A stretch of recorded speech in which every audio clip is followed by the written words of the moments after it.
Bonjour à tous et bienvenue dans la partie 2 des vidéos apprendre à trader au carnet d'ordre. Alors si vous n'avez pas vu la première partie, je vous ai mis le lien en description. Allez la voir en premier, puisque c'est plus sur la théorie, donc surtout pour les personnes qui ne connaissent pas du tout le carnet d'ordre. Allez la voir en premier, puis revenez ensuite sur cette deuxième partie. Puis on va s'attaquer à la pratique. On va passer directement des ordres dans le marché, donc sur un compte démo. Allez, on commence tout de suite. Donc on est en direct sur l'euro-dollar, qui cote malgré ce jour férié. Mais il y a quand même très peu d'échanges. On voit très peu de volume. Hop, si je remonte, hop, le POC dont je vous parlais tout à l'heure, il est ici, en ce moment sur l'euro-dollar. Il y a eu 1600 lots d'échangés sur ce niveau de prix. Ça permet de me repérer dans le marché. Donc là, classiquement, juste en regardant ça, je sais qu'on est sur un bas de marché. Vous voyez, ici on n'a pas coté, on est plus vers le bas que tout à l'heure. Le POC il est assez haut, il est presque sur les hauts de marché. Donc là, la zone grisée qu'on n'a pas traité encore. Pour l'instant, le plus haut de la journée, on est sur les 1,1804. Et les bas de marché, on est sur les 660. Alors, imaginons que je souhaite acheter ce niveau de prix. Je vais me mettre très proche du prix traité pour être exécuté assez vite. Hop, donc voilà, j'ai cliqué ici, j'ai acheté un lot, vous voyez, un L. Et là, pour l'instant, je suis 20ème dans la file. J'ai déjà gagné 2 places. Donc on va attendre. Pour sortir mon lot, comme j'ai acheté, je vais devoir le revendre. Du coup, je vais devoir cliquer dans la colonne des intentions de vente pour me placer. Voilà, c'est de la démo, on s'en fout un peu. J'ai acheté ce niveau de prix, que je souhaite sortir sur ce niveau de prix ici. Hop, je vais cliquer, clic gauche. Et vous voyez ici, donc j'ai un lot en attente de vente. Sur ce niveau de prix, je suis 40ème dans la position. Donc là, le but, c'est que je me fasse exécuter en premier celui-là, et voir si le marché remonte, et que je me fasse sortir sur ce niveau de prix. Voilà, donc si le marché remonte avant de m'exécuter celui-là, je vais bien sûr retirer mon ordre. Donc je ferai hop, clic droit sur la case, ça m'a retiré mon ordre. Là, je vais le remettre, clic gauche. Voilà. Donc là, c'est pour ressortir mon lot. Si je suis exécuté ici. Imaginons que maintenant, ça m'exécute, donc que je sois pris dans le marché. Comme moi, je suis acheteur, donc il y a un vendeur qui vienne être ma contrepartie. Donc je suis acheteur d'un lot, mais que le marché continue de descendre pour sécuriser ma position au cas où. Pour limiter ma perte, si le marché descend trop bas, je vais pouvoir mettre des stops. Les stops, où est-ce qu'on les place? Là, comme j'ai acheté ce niveau de prix, je vais devoir revendre mon lot, dans tous les cas, que ce soit en gain ou en perte. Hop, là vous voyez, je suis exécuté.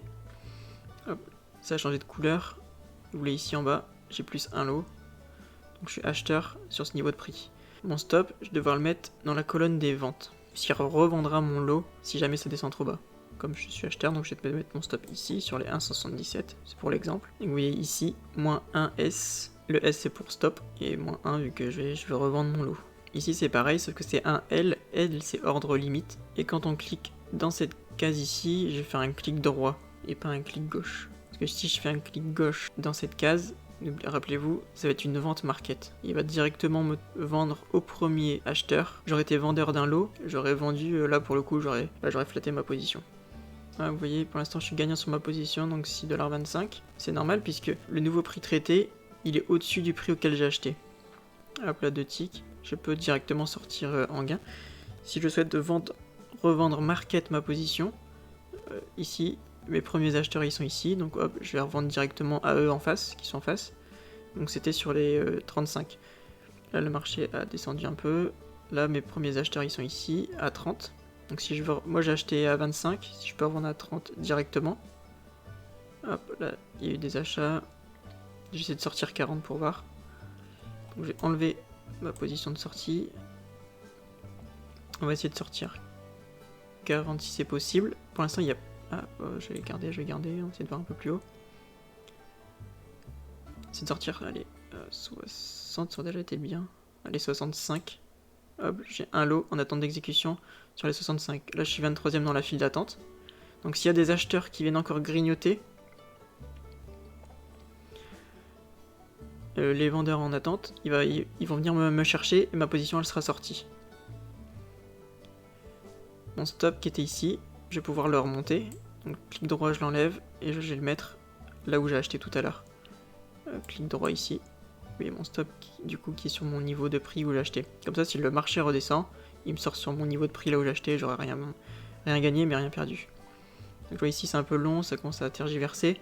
Je vais descendre mon ordre, je vais essayer de sortir sur les... Ah, ça descend un peu. On va essayer de trouver 60 pour voir. voir si ça y va. Et au pire, ça me sortira sur mon stop. Bon, très peu de quantité traitée, c'est un peu chiant. Je vais sortir là pour l'exemple. Hop, donc je suis vendeur à 35. Oh boum, j'ai été sorti direct. J'ai trouvé ma contrepartie, c'est-à-dire qu'il y a des acheteurs qui sont venus directement acheter 35. Là où moi je souhaitais revendre mon lot. Du coup, ça m'a sorti ma position. Imaginons que je souhaite vendre. Là, je vais me placer comme tout à l'heure.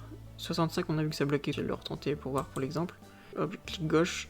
Je souhaite vendre un lot à 65. Je vais mettre mon stop au-dessus, au cas où. Alors, où est-ce qu'on place un stop quand on est vendeur? On sait qu'on devra obligatoirement racheter sa position. Pour un vendeur à découvert, sa seule obligation c'est de se racheter. Étant donné que je vais devoir racheter ma position en gain ou en perte, je vais devoir sortir mon ordre en cliquant dans la colonne bleue, puisque c'est là où il y a les acheteurs. Donc on va essayer d'être vendeur 65. Je vais mettre mon stop à 90. Donc clic droit dans la colonne bleue. Donc là, si le marché remonte, qu'ils viennent me chercher mon lot à 65, donc grosso modo que les acheteurs absorbent 65, donc hop, moi je suis placé avec eux, je vais être exécuté.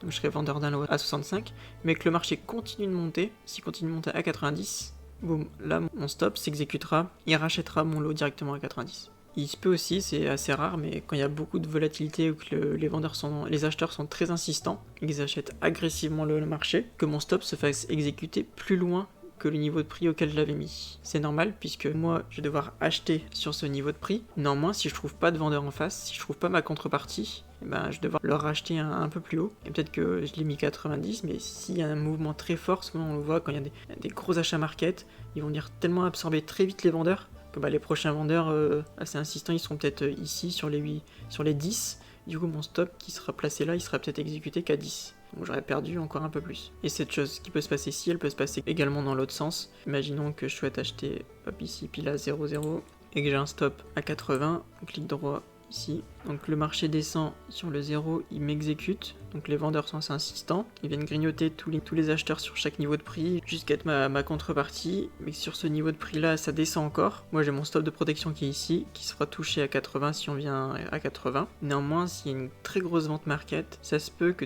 tous les acheteurs ici se font sortir et que moi en tant que vendeur, comme je souhaite revendre mon lot, je trouve pas d'acheteur en face. Et du coup je vais devoir le revendre un peu plus bas encore. Donc ça fera que pareil, ma perte sera un peu plus grosse que prévu. Là c'est intéressant dans le marché qui remonte. J'espère qu'il va venir me taper mes 65, on va voir. Donc toutes les achats market, on va les trouver ici. Hop, vous voyez que ça vient de clignoter en bleu, donc là il y a un achat market. Donc achat au premier vendeur, comme d'habitude. Premier vendeur, ils sont ici, sur les 55. Hop, et premier vendeur, on vient de le voir, il y a une vente market, ça clignotait en rouge, c'était ici. Donc, achat, c'est bien parce qu'on le voit bien que le spread, on voit bien la différence. 45, vous voyez ça clignote, là il y a une vente market, si vous mettre le tape en même temps. Hop, donc vous voyez, ça vient de clignoter en rouge ici, la ligne elle apparaît ici dans le tape. Chaque nouvelle ligne apparaît ici au plus haut. Dès que vous allez voir clignoter ici dans les cases, donc dans la colonne rouge c'est forcément la colonne des ventes, et bleu ce sera de toute façon forcément la colonne des achats. Vous allez voir ici apparaître, donc rouge ce sera les ventes, et vert ça correspondra au bleu des achats. Donc là hop, nouvelle ligne, il y a un lot qui était vendu à 77,55. On le voit ici, et ça correspondait ici. Il y a un vendeur qui est venu vendre, qui a servi de contrepartie pour les premiers acheteurs. Je vais vous montrer un exemple pour que ce soit clair. Donc là j'ai remis mes colonnes à 0 ici. Dès qu'il y a une opération qui va passer, on va la voir. On verra le détail directement. Ah oui, ici, un lot de vendu sur les 50. Et vous regardez, hop, dans le tape, ça correspond à cette ligne tout en haut. Il y a un lot qui était vendu à 50. Donc ça représente un peu le tape. La différence c'est que s'il y a encore une vente qui s'effectue sur le 50, ça va venir s'additionner à celle-ci. En fait les nombres de lots vont s'additionner entre eux. Ça va faire des chiffres assez gros comme on le voit ici, oui, sur mon exemple. Mais on voit bien chaque détail dans le tape. Chaque transaction correspond à une ligne. Elle n'est pas additionnée comme ici. Sauf que moi la différence c'est que je peux les remettre à 0 très vite. Alors vous voyez, 3 achats market sur les 55. Là où il y avait mes premiers vendeurs. Et hop, on regarde. 55, mais il y a eu 2 opérations, ça je l'ai pas vu par contre à la différence. J'ai juste vu qu'il y a eu 3 achats market, mais pas qu'il y a eu une fois 2 lots et une fois un lot. Donc c'est plus précis le tape, mais c'est moins visuel que ce qu'on a ici sur le carnet. Bon, par contre nous on n'est toujours pas exécuté sur nos positions, donc j'essaie de forcer un peu. Hop, je vais me placer vendeur à 55, donc j'ai mis un lot à la vente. Je vais descendre mon stop, donc je l'ai enlevé, je vais le mettre ici sur les 70, donc clic droit, colonne bleue. Alors au début ça peut vous paraître compliqué, mettre des achats, des ventes, des stops un peu partout, mais une fois qu'on a compris le système, ça va très vite. Je vais retirer mes lots ici, je vais mettre acheteur à 45, j'entoure de très près le prix, je vais mettre un stop hop, à 25. Donc clic droit ici. Je rappelle, comme je suis acheteur, je souhaite acheter un lot. Dans tous les cas, je devrais revendre ma position, que ce soit en gain ou en perte. Du coup, ce sera un clic droit pour mettre son stop ici. Et un clic gauche pour se placer. Là, j'ai été exécuté. Je suis vendeur d'un lot sur les 55. Le marché remonte. Je risque de me faire taper mon stop. Vous voyez ici, pour l'instant, je suis en perte. Donc, moins 18,75. Je suis vendeur d'un lot. J'ai mon stop au cas où qui est placé ici. Donc, si les acheteurs viennent acheter jusqu'à 70, mon stop va s'exécuter. Ma position sera clôturée. Donc, je vais racheter ma position, pour le coup, en perte à 70. Là, je peux aussi décider de flatter mon trade. Ah bah j'étais sorti, mon stop s'est exécuté, regardez. Deux lots qui sont venus attraper les 70, et dans la foulée, mon trade a été racheté.